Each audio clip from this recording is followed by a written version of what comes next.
दोस्तों, तमिलनाडु के जो इलेक्शन अभी हुए हैं ये बहुत ही ज़्यादा इंटरेस्टिंग थे। सारे एग्जिट पोल बता रहे थे कि डीएमके और एमके स्टैलिन की जो सरकार है वो वापसी करने वाली है और इनको एक बहुत ही कंफर्टेबल मेजॉरिटी मिलने वाली है। लेकिन जब रिज़ल्ट आए तो हमने देखा कि विजय जोसेफ, जो कि एक फिल्म एक्टर है, वहाँ पे बहुत ही ज़्यादा पॉपुलर है। उनकी जो पार्टी है टीवी के, उसने ऑलमोस्ट जो है वो मेजॉरिटी से कुछ सीटें पीछे है।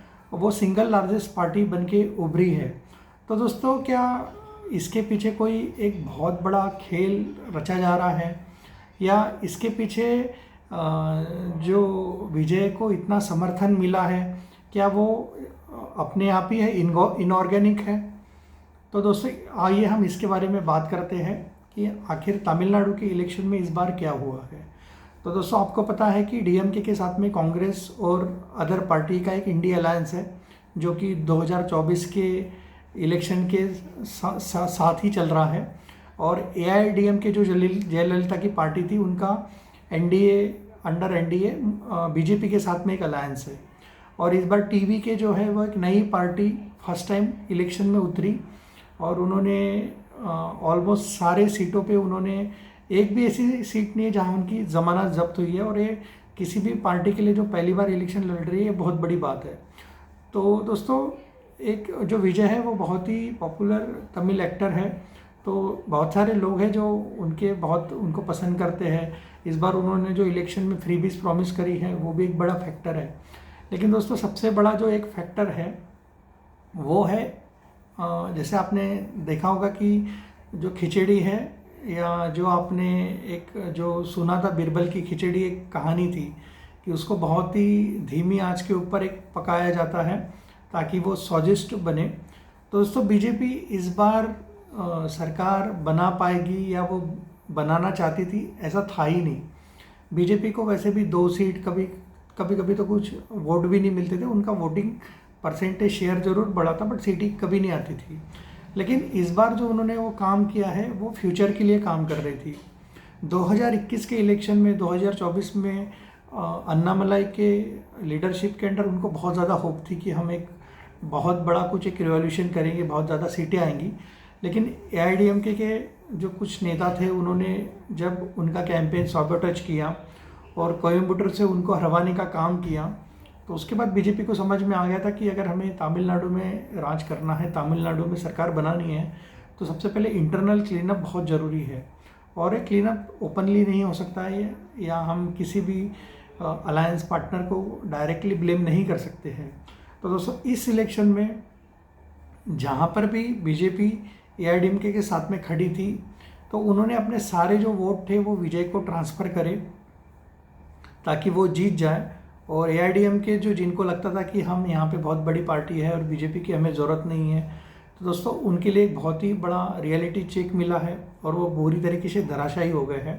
लेकिन इसके साथ में एक जो सबसे बड़ी रणनीति खिली जा रही है फ्यूचर के लिए, वो ये है कि विजय की जो पार्टी है उनको 9 सीट कम है, लेकिन कांग्रेस ने आगे बढ़ के अपना समर्थन उनको दे दिया है कि अगर विजय हमें समर्थन मांगते हैं तो हम उनको समर्थन करेंगे।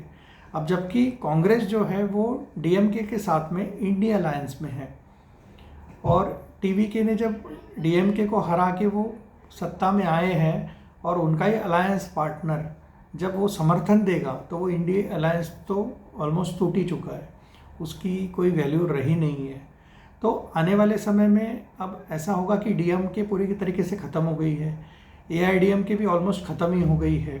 तो दोस्तों, आने वाले समय में तमिलनाडु में एक कांग्रेस बच रही है जिसका छोटा सा बेस है, एक टीवीके है और एक बीजेपी है। और धीरे धीरे ऐसा होगा कि वहाँ पे टीवीके भी पिछड़ जाएगी और वहाँ पे कांग्रेस और बीजेपी, ये 2 ही पार्टियाँ वहाँ पे बचने वाली है। और अब अगर हम ऑलमोस्ट 60-70 साल पहले की राजनीति जो तमिलनाडु में थी, द्राविडियन पॉलिटिक्स के शुरू होने के पहले, तो दोस्तों वो यही थी, कांग्रेस और जनसंघ। तो ये 1967 में जब कामराज के इलेक्शंस हुए, वहाँ पे उन्होंने एक एंटी हिंदी सेंटीमेंट को प्रोपोगेट किया, वहाँ से वो द्राविडियन पॉलिटिक्स का उदय हुआ। और तब से डीएमके और एआईएडीएमके ऑलमोस्ट रोटेशनल शिफ्ट में यहाँ पे राज करते रहे थे। कांग्रेस की भी काफ़ी सालों से यहाँ पे सरकार नहीं थी और बीजेपी की तो सरकार होने की सवाल ही नहीं उठता था। तो दोस्तों बीजेपी आने वाले समय में बहुत ही लॉन्ग टर्म स्ट्रेटेजी के साथ में काम कर रही है कि हमें साउथ के सारे स्टेट जीतने हैं। और सेम चीज़ इम्प्लीमेंट हुई है केरला में।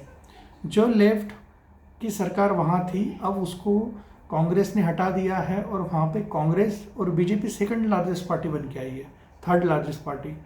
तो आने वाले समय में केरला में भी टू पार्टी सिस्टम ही रहने वाला और तमिलनाडु में भी। और हम जानते हैं दोस्तों 2014 से जितने भी इलेक्शंस हुए हैं, जहाँ पे जिस स्टेट में टू पार्टी फाइट रही है, वहाँ पे बीजेपी को एक बहुत बड़ा एडवांटेज मिला है और वहाँ पे वो ऑलमोस्ट विदाउट एनी रेजिस्टेंस जीतते आई है। तो इस बार दोस्तों बीजेपी इस बार सिर्फ इलेक्शन जीतने के मूड में नहीं थी, उन्होंने इसके साथ में अपना एक इंडी अलायंस तोड़ने का जो काम था, क्योंकि आने वाले 2029 के इलेक्शन में भी ये खतरा हो सकता था। जैसे कि हमने 2024 के इलेक्शन में देखा कि बीजेपी ऑलमोस्ट 303 से 240 पे आके रुक गई थी। तो एक बहुत ज़रूरी होता है कि सेंटर में अपनी पावर को होल्ड करके रखना, और उसके साथ में अगर स्टेट में पावर है तो फिर तो सोने पे सुहागा। लेकिन अगर आपकी स्टेट में गवर्नमेंट है और सेंटर में अगर आपकी पावर चल जाती है तो वो बहुत ही मुश्किल काम होता है आपकी आइडियोलॉजी को और आपके एजेंडा को इम्प्लीमेंट करना। लेकिन दोस्तों इसमें राहुल गांधी के लिए एक बहुत बड़ी अच्छी बात है। और क्यों राहुल गांधी ने विजय को अपना समर्थन देने की घोषणा की है, क्योंकि दोस्तों राहुल गांधी काफ़ी समय से प्रधानमंत्री बनने का सपना देख रहे हैं। और लेकिन बहुत सारी जो रीजनल पार्टीज़ थे उनको लगता था कि हमें इनकी लीडरशिप की ज़रूरत नहीं, क्योंकि हम even during the Modi wave भी अगर हम अपने स्टेट में जीत रहे हैं और बीजेपी के ऊपर हावी हैं, तो हम राहुल गांधी की लीडरशिप को क्यों एक्सेप्ट करें, उनको क्यों प्रधानमंत्री एक्सेप्ट करें। लेकिन इस इलेक्शन में दोस्तों ममता बनर्जी पूरी तरीके से ख़त्म हो गई है, स्टैलिन अपनी सीट हार गए हैं, तो वो भी प्रधानमंत्री के दावेदार तो रहने वाले नहीं हैं। केजरीवाल ऑलमोस्ट डाउन है, और आने वाले अगर पंजाब इलेक्शन में अगर उनकी सरकार जाती है तो उनका तो वैसे भी फिर पूरा का पूरा कोई डिमांड रहने का चांस ही नहीं होता, और उनको शायद अलायंस में रखने का भी कोई मतलब नहीं रहेगा। तो दोस्तों ये जो एक सिचुएशन है, ये राहुल गांधी के लिए एक बहुत ही ड्रीम कम ट्रू सिचुएशन हो रही है। अगर उनके जो सारे जो जितने भी दावेदार थे वो धीरे धीरे कम होते जा रहे हैं, और आने वाले समय में अगर ऐसा चलता रहा तो अगर इंडिया अलायंस बना रहता है, यूपीए बना रहता है, तो राहुल गांधी उसकी एकमेव चॉइस रहेंगे अपोजिशन के प्रधानमंत्री के दावेदार। और जहाँ पे राहुल गांधी के साथ में बीजेपी की डायरेक्ट फाइट है, वहाँ पे बीजेपी हमेशा बहुत ही बड़े एडवांटेज के साथ में सरकार में आती है और वो इलेक्शन को जीतती है। और या आप कहिए कि राहुल गांधी वही कर रहे हैं जो बीजेपी चाहती है। तो दोस्तों ये जो मेरा विश्लेषण है, आई होप कि आपको पसंद आया होगा तमिलनाडु के पॉलिटिक्स के पॉइंट ऑफ व्यू, और आने वाले समय में नेशनल पॉलिटिक्स में भी इसका क्या असर होने वाला है। अगर मेरा वीडियो अच्छा लगे तो आप प्लीज़ मेरे वीडियो को लाइक, शेयर और चैनल को सब्सक्राइब करें। और आपको अगर कोई सवाल है या मुझसे कोई बात करनी है तो प्लीज़ आप अपना कमेंट कर सकते हैं, मैं आपको रिप्लाई करूँगा। Thank you.